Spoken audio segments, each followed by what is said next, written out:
Vamos orar uma vez mais, pedir a graça do Senhor sobre este tempo. Estaremos diante da sua palavra. Pai Santo, nós nos apresentamos a Ti, Senhor, nesta manhã, rogando a Tua misericórdia, a Tua graça, o Teu favor sobre nós, pedindo que o Senhor envie a Tua palavra aos nossos corações e dá-nos também, Senhor, ouvidos de ouvir, coração reverente, um coração que teme, Senhor, a Tua voz. Fala conosco, Senhor, conforme foi dito já nesta manhã. Atenta, Senhor, para a nossa pequenez, para a nossa fragilidade. Ó Deus, que fala conosco de maneira que sejamos fortalecidos, sejamos animados, sejamos adequados a Ti, Senhor. Pedimos o nome santo e glorioso do nosso Senhor Jesus Cristo. Irmãos, eu estava considerando ali, enquanto cantávamos, enquanto louvávamos ao Senhor, uma palavra que o Espírito já nos falou nesta manhã, pela boca do Momô. Vamos reler aqui os versos 23 e 24 de Colossenses capítulo 3.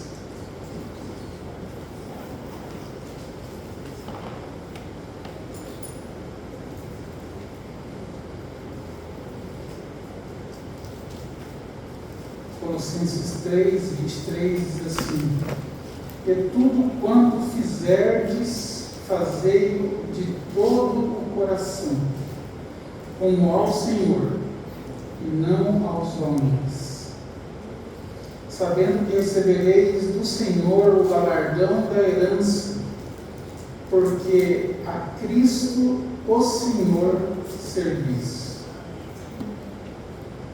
Então, nós vemos aqui que há sempre algo a fazer, não é mesmo?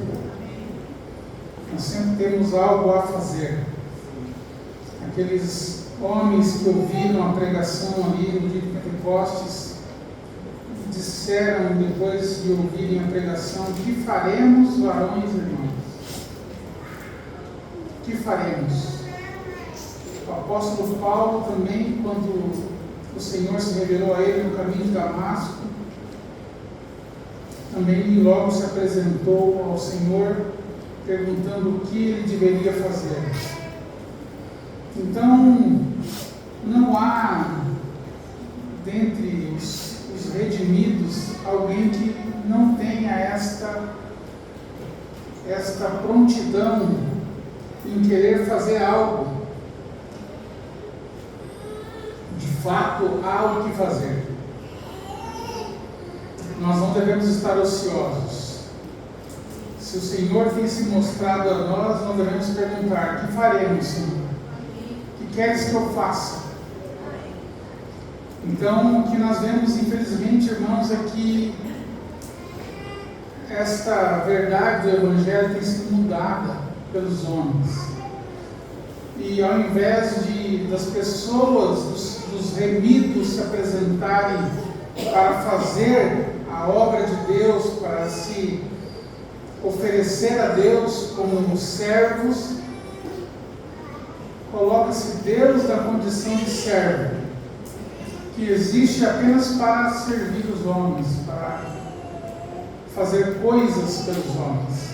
Este é o Evangelho que tem sido pregado, que não é o Evangelho do Senhor Jesus Cristo.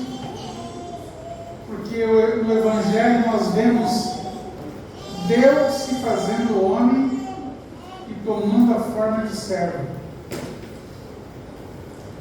E não o contrário, né? Não os homens tomando a forma de senhores e Deus como servo, que vive, que existe apenas para fazer a vontade dos homens.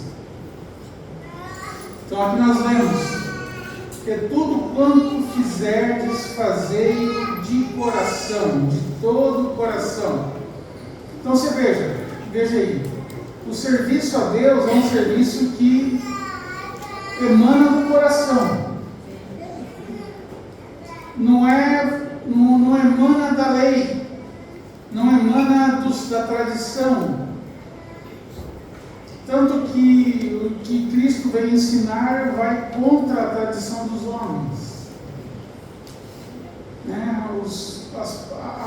A categoria de pessoas mais combatida por o Senhor Jesus no seu ministério na terra foram os religiosos, os fariseus, aqueles que se gabavam de fazerem muitas coisas para Deus. Não é mesmo? Eles iam além do que estava escrito. Eles acrescentaram à lei muitas centenas de mandamentos,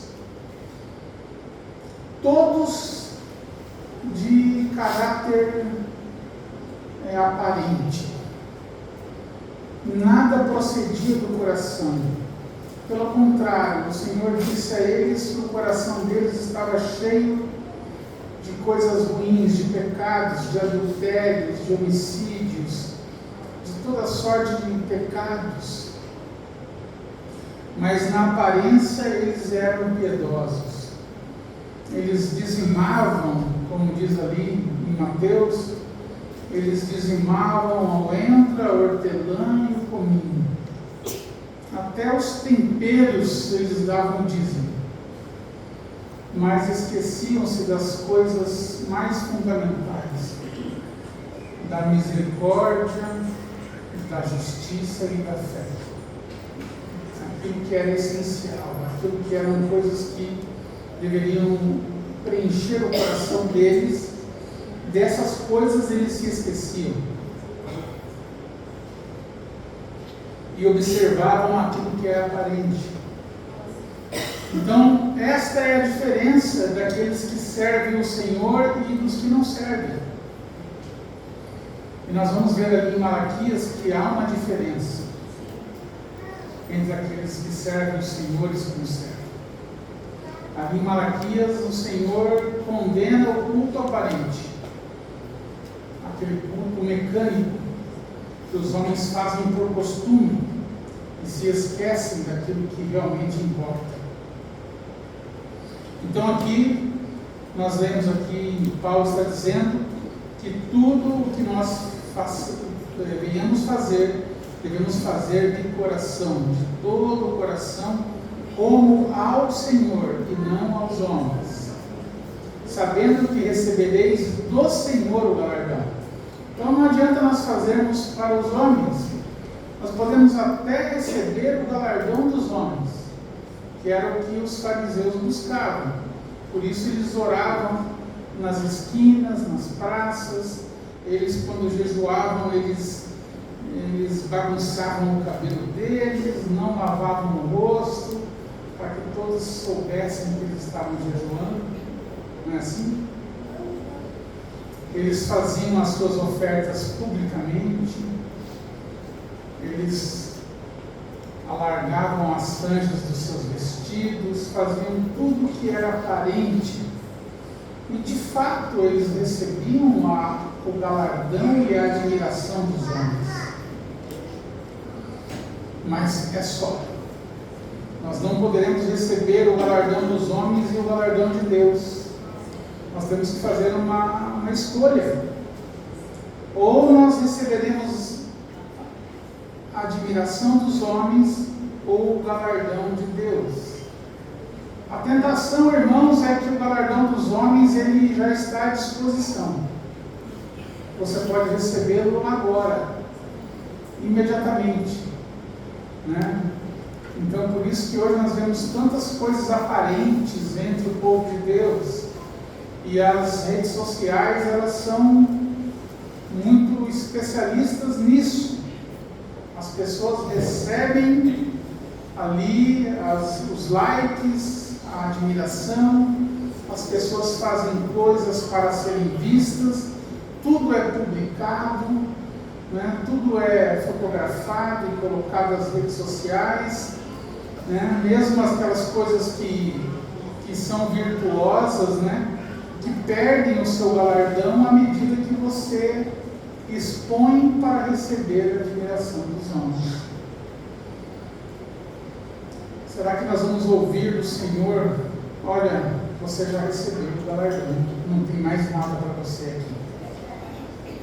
Ou será que nós vamos ouvir do Senhor aquela frase, né, que nós lemos ali em Mateus, há poucos dias: servo bom e fiel, foste fiel no pouco, sobre o muito te colocarei, entra no gozo do teu Senhor.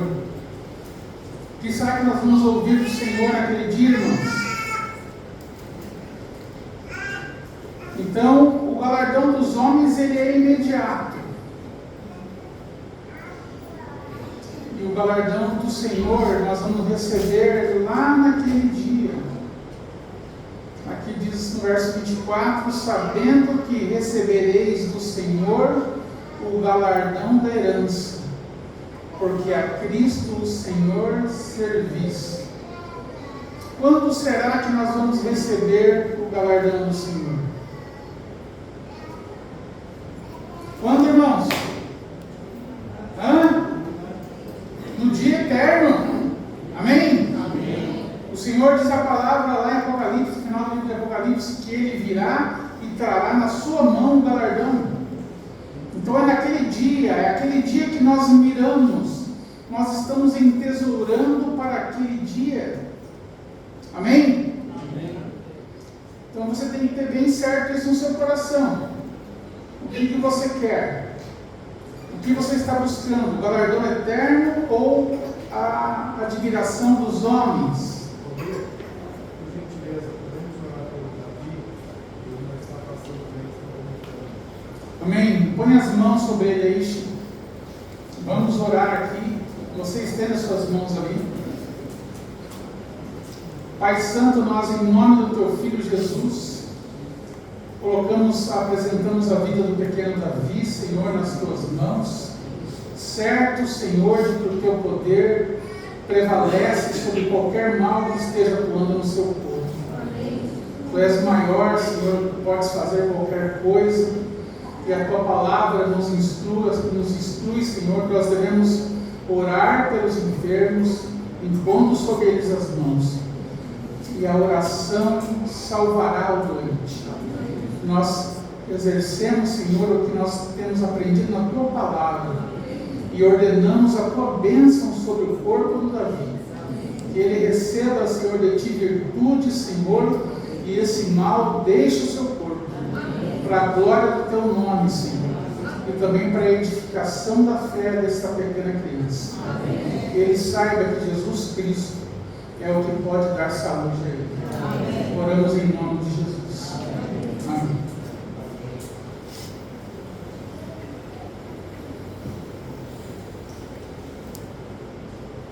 Amém. Onde que eu parei?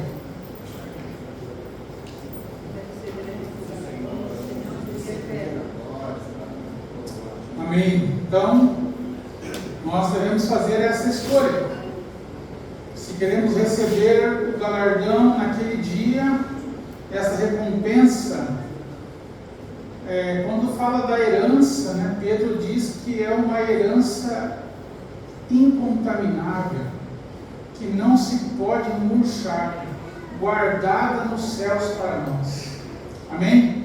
Então é esta herança que nós buscamos. Glória a Deus, porque aquele que prometeu é fiel. Amém? Queria também considerar com os irmãos, antes de entrarmos propriamente no texto, alguns versículos aqui em Malaquias.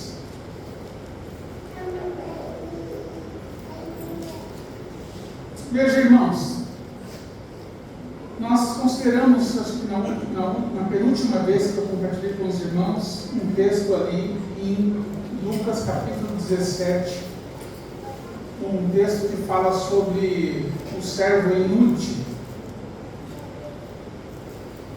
Ali no final daquele texto, diz assim que nós devemos nos considerarmos como servos inúteis. porque fazemos apenas o que nos é mandado. Eu creio, irmãos, que apenas alguém redimido pode dizer sinceramente que é um servo inútil.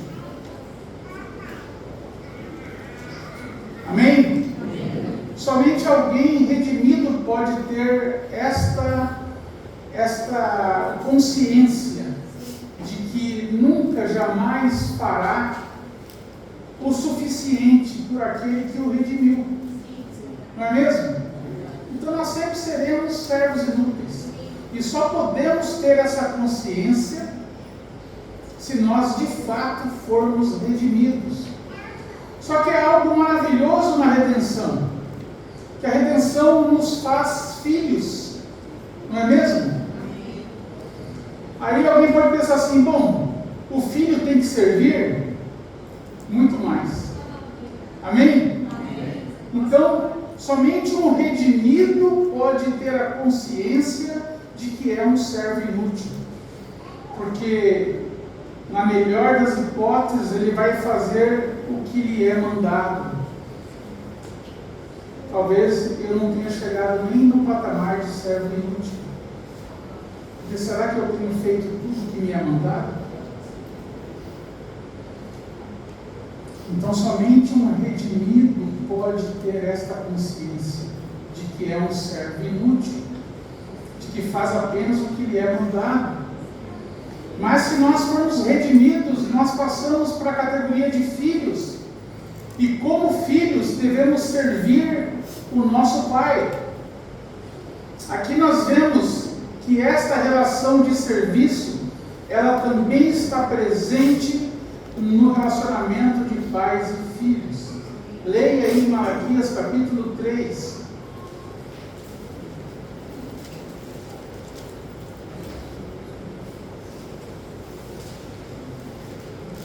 Verso 16 diz assim: então aqueles que temeram ao Senhor falaram frequentemente um ao outro, e o Senhor atentou e ouviu, e um memorial foi escrito diante dele para os que temeram o Senhor e para os que se lembraram do seu nome.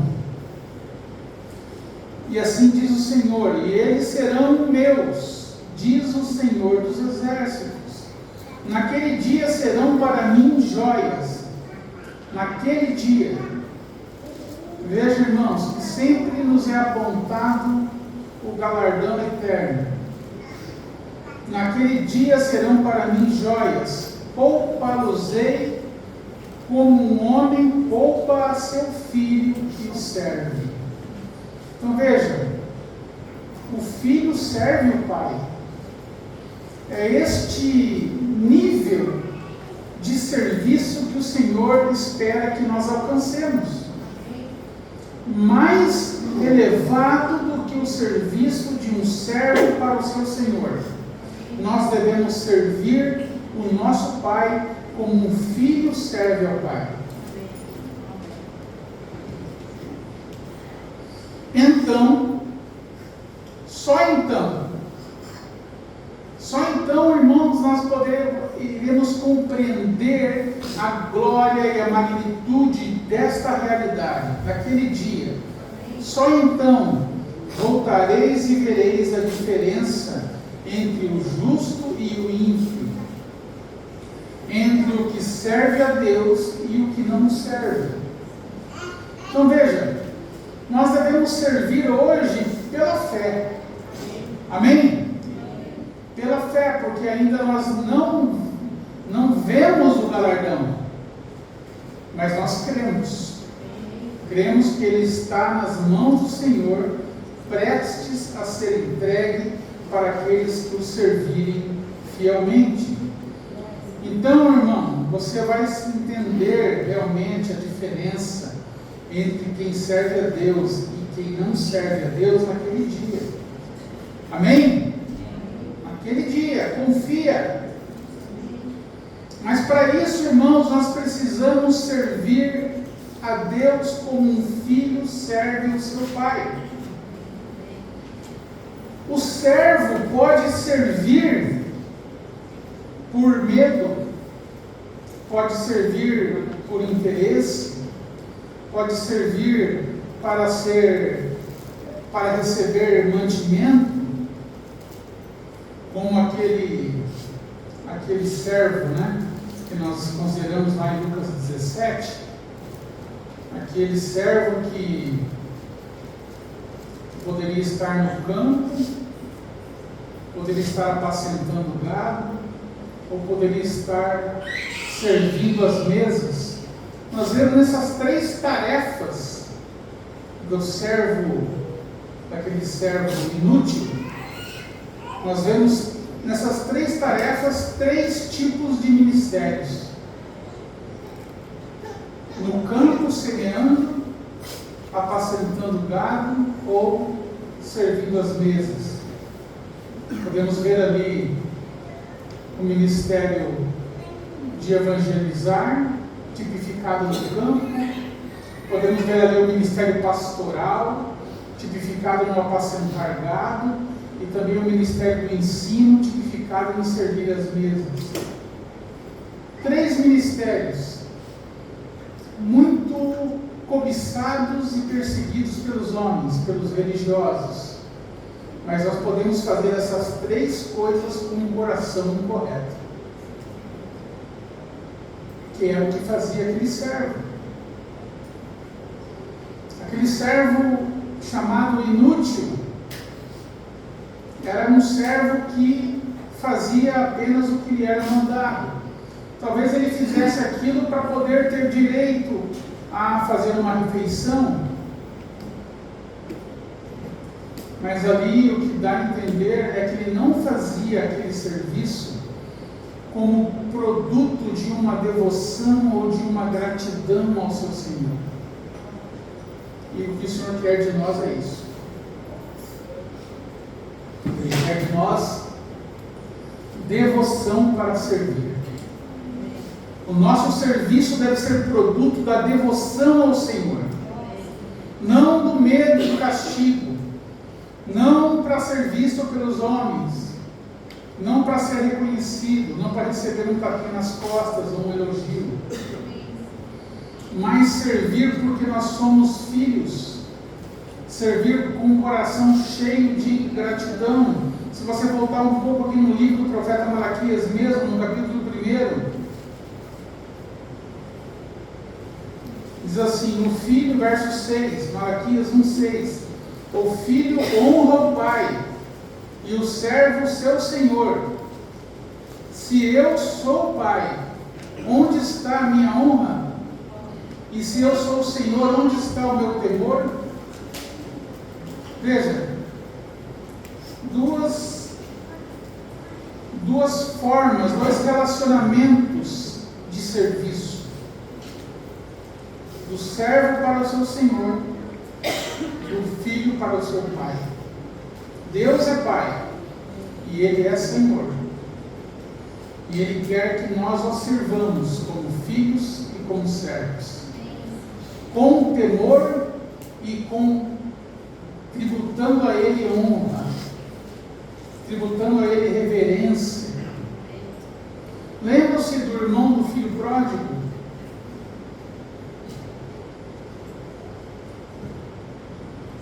Só para terminar o versículo aqui, diz o Senhor dos Exércitos a vós, ó sacerdotes, que desprezais o meu nome, e vós que dizeis, em que nós temos desprezado o teu nome, oferecendo pão imundo, oferecendo animal cego, etc. Ou seja, aquele culto que eles ofereciam não era um culto reverente, um culto com gratidão a Deus, mas um culto apenas aparente. Veja aí em Lucas capítulo 15, nós vemos aqui um filho que desperdiçou a oportunidade de servir adequadamente ou num espírito correto o seu pai.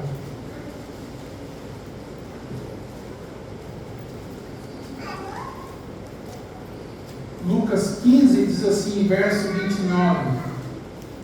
Vamos ler um pouquinho antes.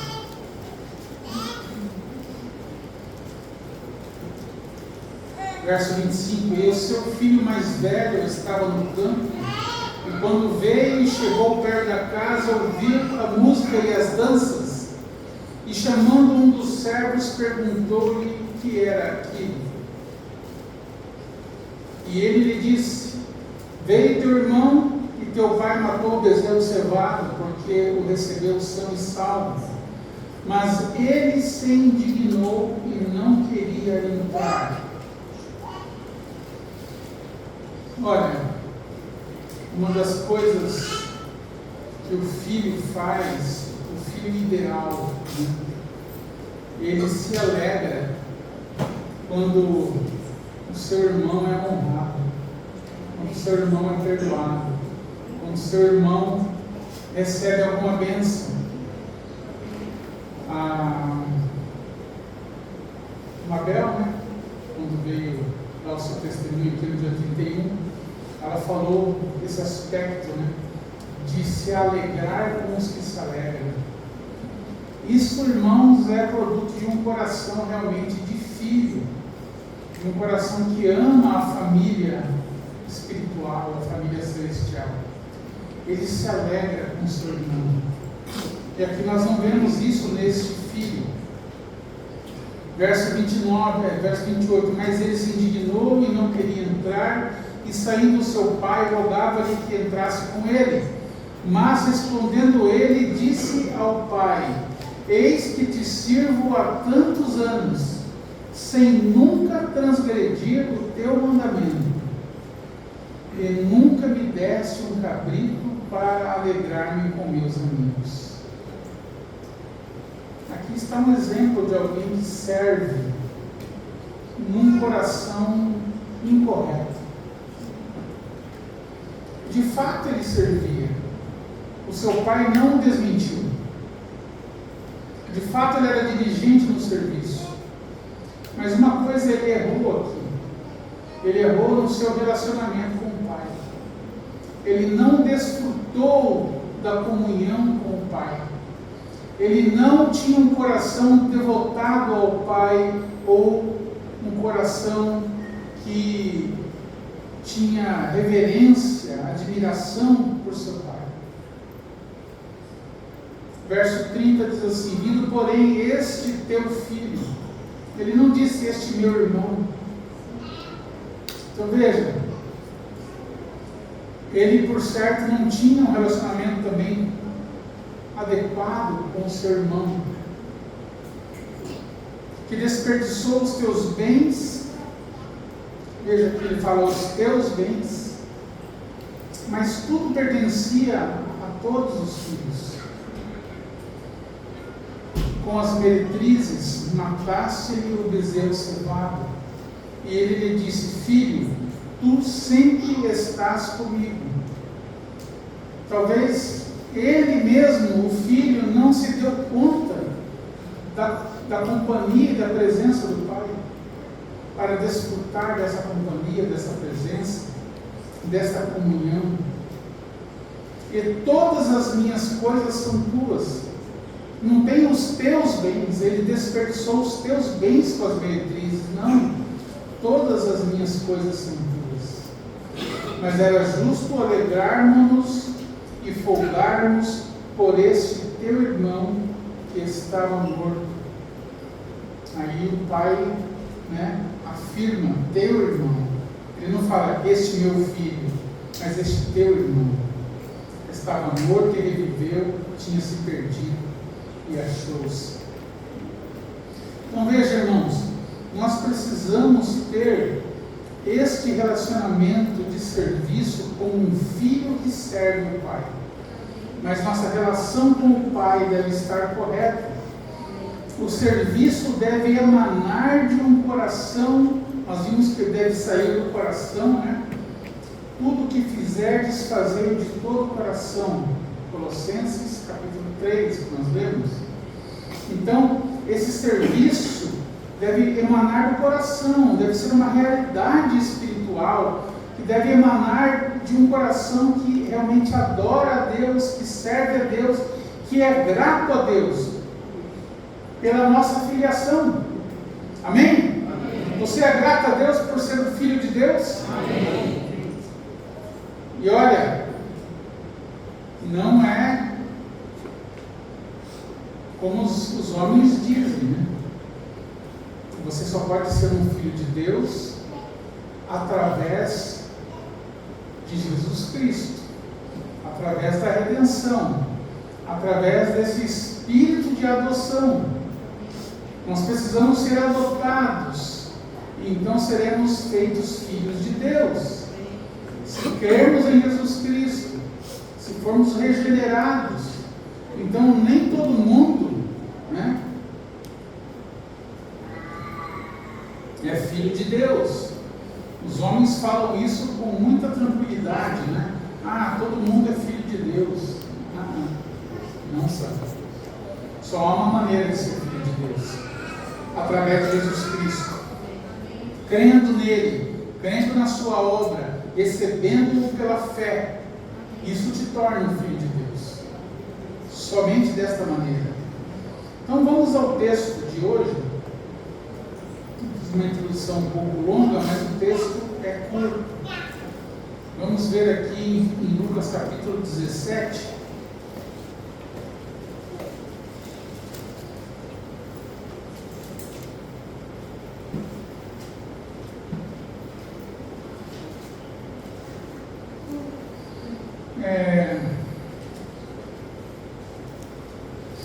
Esses dias também atrás, o Chico compartilhou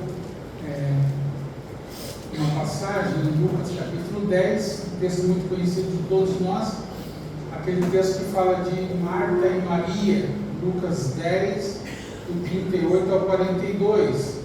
E uma das coisas que nós aprendemos naquele texto é que nós podemos estar envolvidos com muitos serviços e não estarmos servindo com o coração correto, não estarmos priorizando o que é mais importante, que é a nossa comunhão com o Senhor e com a sua palavra. Marta andava ansiosa e distraída com muitos serviços, com muitas coisas, mas só uma coisa é necessária, que é estar aos pés do Senhor. E depois nós vimos, o Chico mencionou ali, uma outra situação, naquele mesmo ambiente, onde Marta servia e não foi repreendida pelo Senhor, porque ali ela já estava servindo num espírito correto. Amém? Então não significa que nós não devemos fazer coisas práticas e serviços, sim, devemos fazer, mas no espírito correto. Devemos fazer coisas para o Senhor, serviços de amor, coisas práticas, mas isso deve ser produzido por um coração devotado a Deus. Amém? Vamos ler aqui então. Lucas capítulo 17, verso 11, diz assim: Aconteceu que, indo ele a Jerusalém, passou pelo meio da Samaria e da Galiléia, e entrando numa certa aldeia, saíram-lhe ao encontro 10 homens leprosos, os quais pararam de longe e levantaram a voz, dizendo: Jesus, mestre, tem misericórdia de nós. E ele, vendo-os, disse-lhes: Ide e mostrai-vos aos sacerdotes. E aconteceu que, indo eles, ficaram limpos. E um deles, vendo que estava são, voltou glorificando a Deus em alta voz, e caiu aos seus pés com o rosto em terra, dando-lhe graças. E este era samaritano. E respondendo Jesus, disse: Não foram 10 os limpos? E onde estão os 9? Não houve quem voltasse para dar glória a Deus, senão este estrangeiro? E disse-lhe: Vai, levanta-te e vai, a tua fé te salvou. Não pretendo fazer uma exposição de Lucas, em sequencial, como o Chico tem feito. Apenas, irmãos, eu gostaria de considerar esta passagem, porque ela nos mostra o contrário do que nós vimos no texto anterior, que é ali de 7 a 10, essa parábola do servo inútil. Nós vamos ver no coração deste samaritano realmente uma gratidão que produziu uma adoração verdadeira. Então nós vamos ver neste homem, neste exemplo aqui, nós vamos ver um exemplo de devoção verdadeira e voluntária na vida deste samaritano que foi curado com aqueles 9. Amém? Então aqui nós vemos no versículo 11, primeiramente, nós vemos que aqui o Senhor estava indo para Jerusalém. O Senhor já tinha muito claro, ele conhecia que ele havia vindo para padecer na mão dos religiosos, para ser crucificado e morto, e assim cumprir a nossa redenção, cumprir a vontade do Pai, que era de prover a nossa salvação eterna. Ele sabia disso.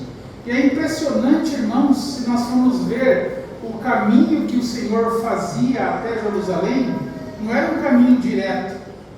Ele ia fazendo muitas voltas.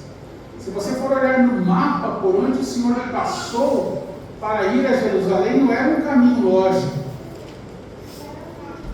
Isso é uma coisa que nós às vezes queremos fazer, né? Quando nós sabemos que temos uma tarefa a cumprir, a gente vai logo direto para nos vermos livres daqui, né? Deixa eu fazer logo isso aqui para ficar livre desse serviço. O Senhor não tinha pressa, né? Você imagina como o coração dele estava angustiado, que ele sabia que ele ia passar por aquela situação. Ele sabia que por um tempo o Pai viraria o rosto, porque ele carregaria o pecado de toda a humanidade, ele se apartaria da comunhão com o Pai por um tempo, e isso o angustiava, mas mesmo assim ele tinha firme o propósito de anunciar o reino de Deus, de curar as pessoas, de expulsar demônios, e de promover o reino de Deus, mesmo que isso levasse um tempo, e ele estivesse ainda por um tempo debaixo desta consciência e desta angústia, de saber que deveria ir a Jerusalém e padecer tudo que ele padeceu. Jesus sempre serviu à sombra da cruz. Sempre serviu. Ele tinha sempre em mente fazer a vontade do Pai. Ele disse: a minha comida é fazer a vontade daquele que me enviou e realizar a sua obra. Essa era a satisfação dele, mesmo que isso significasse sofrimento e angústia. Ele não quis abreviar o tempo. Deixa eu ir direto ali para Jerusalém e já resolvo isso de uma vez. Ele continuou servindo. Quando nós partimos o pão aqui, nós devemos lembrar isso, que mesmo na noite mais angustiante, Jesus serviu. Ele, sabendo que estava ali prestes a ser crucificado, ele serviu os seus discípulos. Ele lavou os pés dos seus discípulos e serviu-lhes a ceia. Assim somos nós, irmãos, conscientes de quem nós estamos servindo, com o coração cheio de gratidão pela obra que foi realizada a nosso favor. Assim nós devemos servir. Amém? Não devemos esperar dias favoráveis para servir, dias a menos. Não devemos, eu já disse isso aqui, mas é importante repetir. Às vezes a pessoa projeta o seu serviço a Deus quando ele tiver cumprido todas as suas realizações na terra.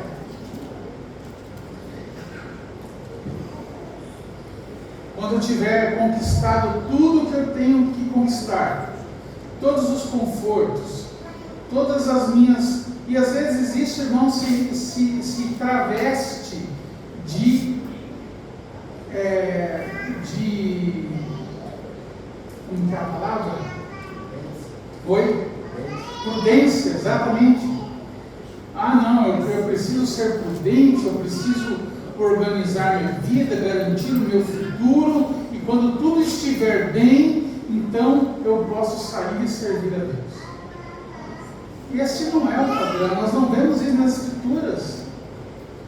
Nós vemos homens que não tinham nada e largaram nada, e homens que tinham coisas, afazeres, trabalhos, e igualmente deixaram tudo para seguir o Senhor.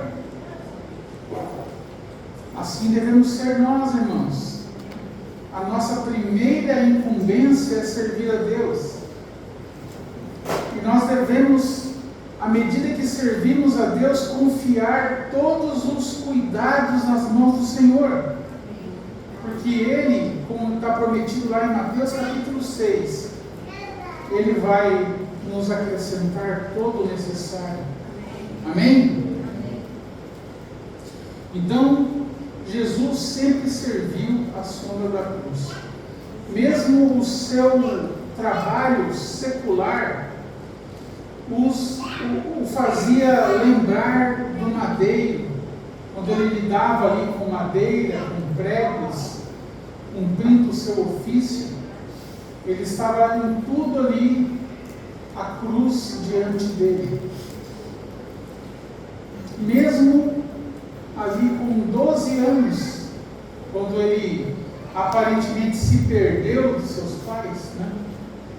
Ele disse, quando foi encontrado, que cumpria ele cuidar dos negócios do pai. Com 12 anos de idade, ele já tinha consciência da sua missão. E nós temos consciência da nossa missão? Ou será que só Cristo tinha uma missão a cumprir? Nós também temos a nossa cruz, irmãos. Nós também temos que renunciar, tomar a nossa cruz e seguir o Senhor. Não esperar ter sorte diferente da que teve o nosso Senhor nessa terra. Então o Senhor passou pelo meio da Samaria e da Galileia. Ele foi desviando o seu caminho, não porque ele queria protelar aquele encontro ali com a cruz, não, porque ele tinha no seu coração de realizar aquela obra. Era necessário que ele ir a Samaria para se encontrar com uma única mulher e prover salvação para aquela mulher samaritana.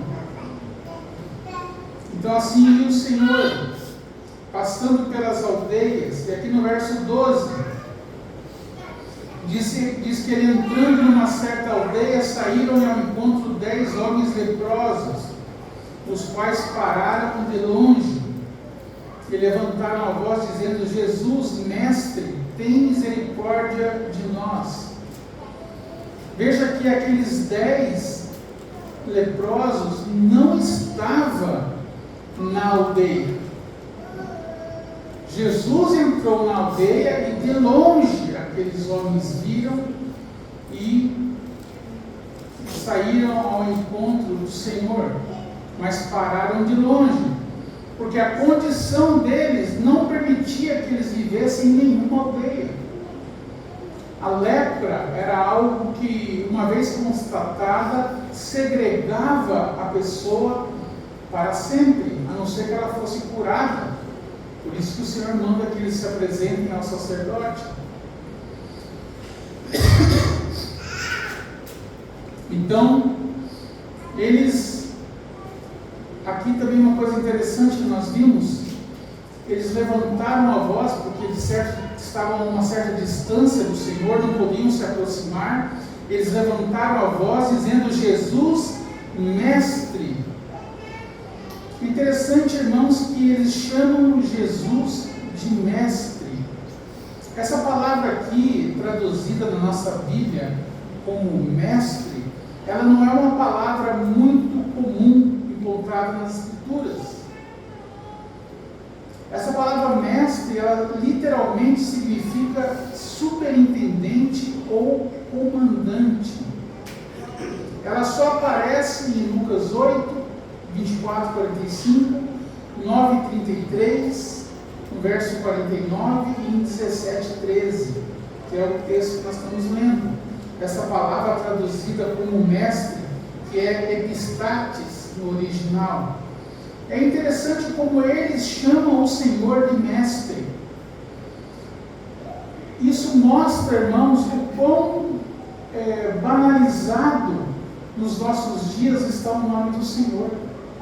As pessoas falam Jesus de qualquer maneira,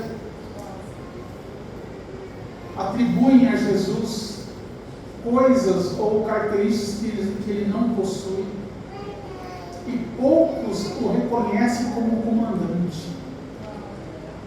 Ele é aquele que comanda a sua vida? Ou é apenas o Jesus que os homens proferem de qualquer maneira? É aquele Jesus que só se ocupa em dar coisas aos homens, mas Ele é o Senhor soberano, o comandante da sua vida. Assim eles chamaram o Senhor, reconhecendo o poder e a autoridade que há em Cristo. Eles chamaram Ele de Jesus Mestre, ou Jesus Comandante. Seguindo aqui a leitura, verso 14: E ele, vendo-os, disse-lhes: Ide e mostrai-vos aos sacerdotes. E aconteceu que, indo eles, ficaram limpos. É interessante essa expressão, e ele vendo-os. Irmãos, nós não temos ideia o que era ser um leproso na Palestina naqueles dias. A visão de um leproso era repugnante. As pessoas desviavam o olhar para não contemplar um leproso. Mas Jesus, vendo-os, Jesus olhou para eles. Imagina o que é ser olhado por Jesus, irmãos. A ternura que devia haver nos olhos do Senhor, o amor no seu olhar. O Senhor de fato olhava para as pessoas, enquanto que os religiosos desviavam o olhar. Em Lucas capítulo 7, nós vemos aquela passagem daquela mulher pecadora que entrou na casa de Simão o fariseu, não fazendo caso da sua vida, para prestar adoração ao Senhor. Aquela que havia sido perdoada de muitos pecados, por isso muito amou. E foi e prestou aquela adoração extrema ao Senhor. Aquela adoração que não fez caso da sua vida. Imagina uma mulher pecadora, uma ex-prostituta, cuja fama ainda era de prostituta, obviamente, entrar na casa da categoria mais ferrenha de religioso, na casa de Simão fariseu. Entrou para prestar ao seu Senhor aquele nível de adoração. Ela prostrou-se aos seus pés, ela beijava os seus pés, enquanto que o fariseu não osculou o rosto do Senhor, ela beijava os seus pés, lavava os pés do Senhor com as suas lágrimas e enxugava com os seus cabelos. Nós sabemos que para uma mulher daquele tempo, o cabelo era a sua honra. Ela não fez caso da sua honra. Ela enxugou os pés de um homem com os seus cabelos. Ela não fez caso da sua vida, porque ela poderia muito perfeitamente ser morta por ter entrado na casa de um fariseu. Nós precisamos, irmãos, chegar a este nível de adoração, para que o nosso serviço seja, de fato, efetivo e galardoado pelo Senhor. Vocês imaginam o quanto ela arriscou, o quanto ela abriu mão para adorar o Senhor? E nós fazemos muitas exigências para entregar ao Senhor um serviço tão pequeno, tão mesquinho. Eu tenho que estar com a minha vida toda em ordem para eu poder minimamente frequentar os cultos onde nós prestamos adoração ao Senhor. O universo tem que conspirar para que eu possa me reunir. Irmãos, que miséria é essa? Que falta de gratidão e de reconhecimento pela a maravilhosa, tão grande salvação que nós recebemos, o perdão dos nossos pecados.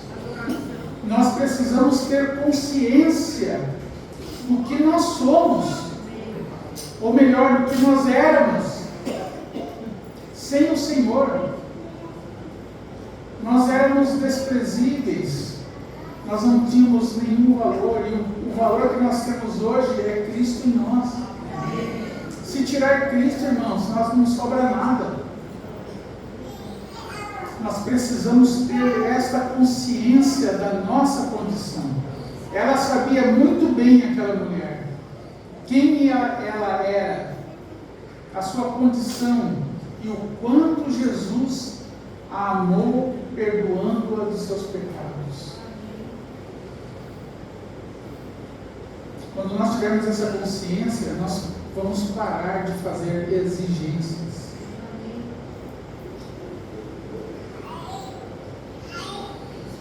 E vamos chegar à conclusão de que é um privilégio servir o Senhor.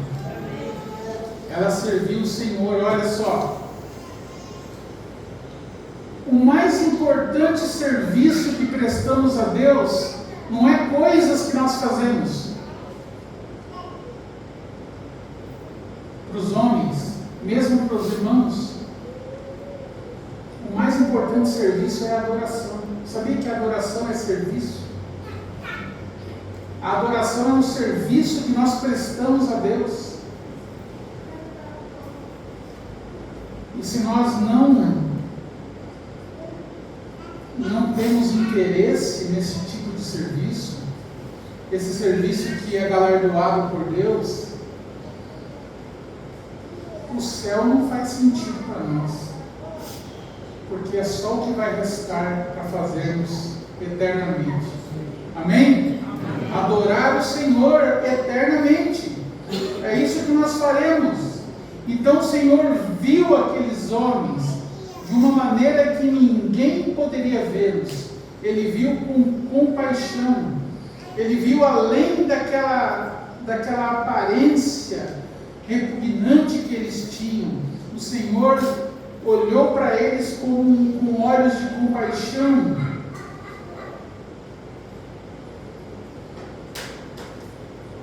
E olha o que o Senhor diz aqui, ó. Ele não disse para eles que eles estavam curados, mas ele disse assim: ide e mostrai-vos aos sacerdotes. Você imagina o que era ouvir isso? Mas a questão é a seguinte: ouvir da boca de quem? A primeira vez que eles ouviram isso foi para condená-los à segregação. Ó, vai mostrar para o sacerdote, você está com umas manchas na pele aí.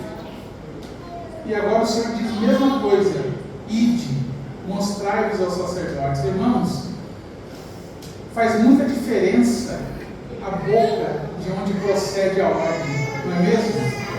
Faz muita diferença. Quando nós ouvimos uma ordem do Senhor, isso deve soar nos nossos ouvidos como uma palavra de bênção. As ordens do Senhor são bênçãos para nós. Mesmo que, se faladas por outros homens, tenha outro peso, outra conotação, mas se é emanada da boca daquele que é amor, daquele que é cheio de compaixão, daquele que é cheio de perdão, que é o nosso Senhor, nós devemos obedecer. obedecer pela fé, e foi o que aqueles homens fizeram. Eles ouviram aquela ordem do Senhor, e foram, obedeceram, e indo eles, ficaram limpos. E um deles, verso 15, vendo que estava são, voltou glorificando a Deus em alta voz. A mesma voz que era alta em clamar por misericórdia, agora essa mesma voz é alta para dar glória a Deus. Irmãos, muitas vezes nós gritamos em alta voz: Jesus, tem misericórdia de mim. E quando o Senhor nos abençoa, às vezes nós damos só um joinha do Senhor. Será que nós adoramos com a mesma intensidade com que pedimos socorro? Quando o Senhor te abençoa, você fala em alta voz: glória a Cristo, glórias ao Senhor, que me salvou, que me curou. Será que a intensidade da nossa gratidão é a mesma do nosso pedido?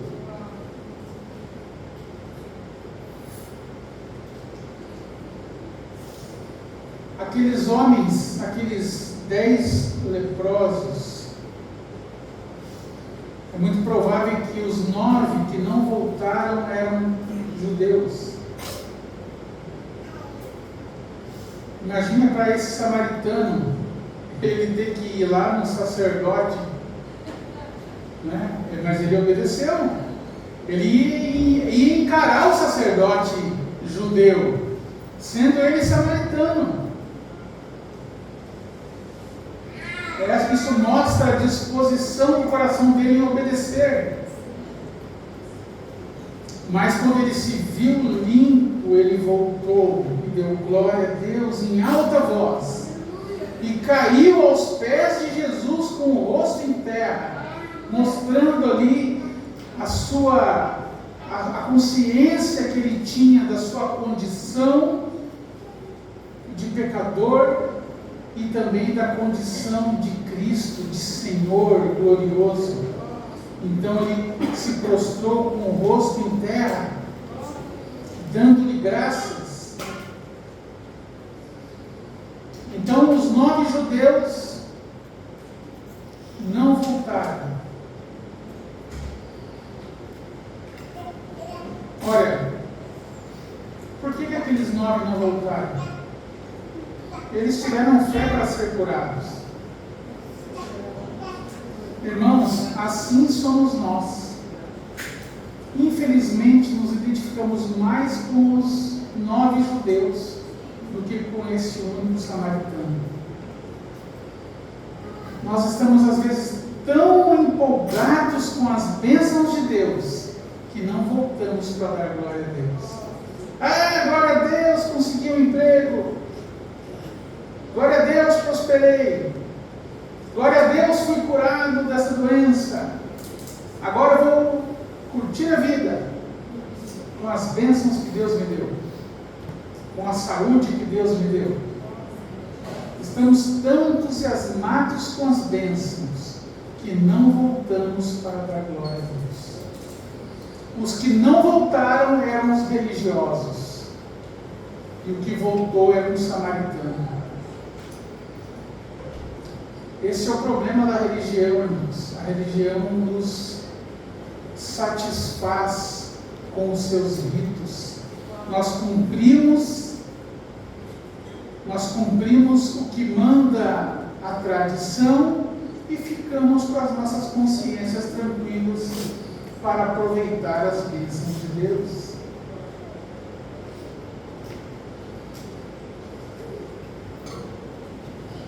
Então nós vemos neste ato de gratidão e devoção exatamente o oposto da atitude daquele servo que serve por aparência. Nós vimos ali nos versos 7 a 10. Ele voluntariamente, ao que indica aqui a palavra, talvez ele nem tenha chegado ao sacerdote, porque indo eles se viram limpos e ele voltou. Então provavelmente esse homem nem foi cumprir o que manda a tradição, a lei.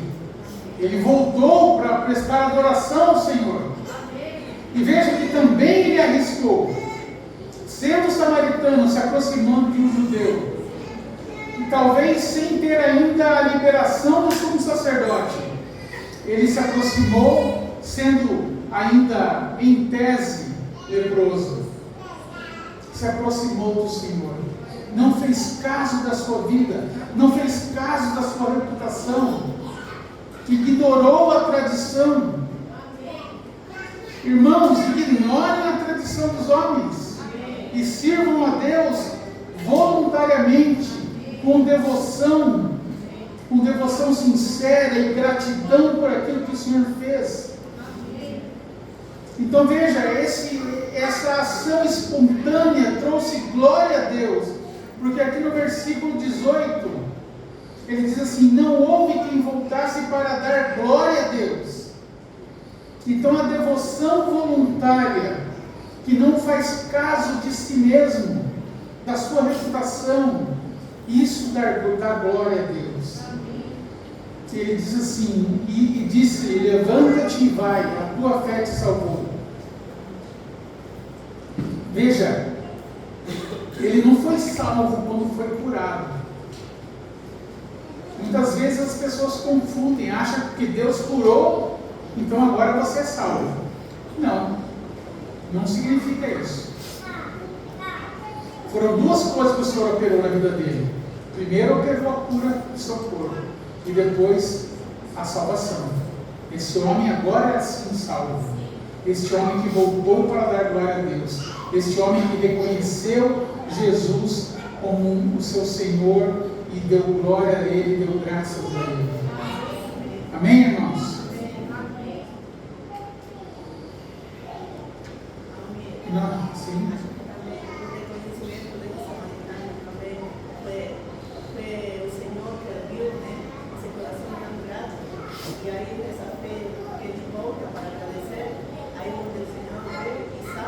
Sim, o Senhor salvou por causa desta fé que ele manifestou de ir prestar adoração ao Senhor. É com vistas a esta fé que o Senhor o salvou. Amém, meus irmãos? Amém. Então que possamos também nós, a exemplo deste homem, oferecer ao Senhor uma adoração sincera, uma devoção sincera, que o nosso serviço ao Senhor possa emanar de um coração cheio de gratidão pela obra que o Senhor Jesus realizou por nós. Amém, Senhor. Te damos graças pela Tua Palavra. Pedimos que a Tua Palavra realmente desperte nossos corações para servir-te, Senhor, da maneira adequada. Não queremos servir o Senhor pela tradição dos homens, nem para ser visto por eles, mas queremos servir o Senhor na sinceridade do nosso coração, visando apenas a Tua glória e motivados pela gratidão, ó Deus, de havermos sido salvos, sendo nós indignos pecadores. Muito obrigado por havermos salvado, Senhor, e por nos receber como Teus filhos, e assim queremos Te servir como um filho serve ao seu Pai. Ó Deus, com gratidão no nosso coração, com reverência, com devoção, certo, Senhor, de que Tu, ó Deus, há de nos galardoar naquele dia, Senhor. Que nós possamos estar Te servindo, mirando aquele dia, em que o Senhor trará o galardão nas Tuas mãos. Oramos em nome de Jesus. Amém.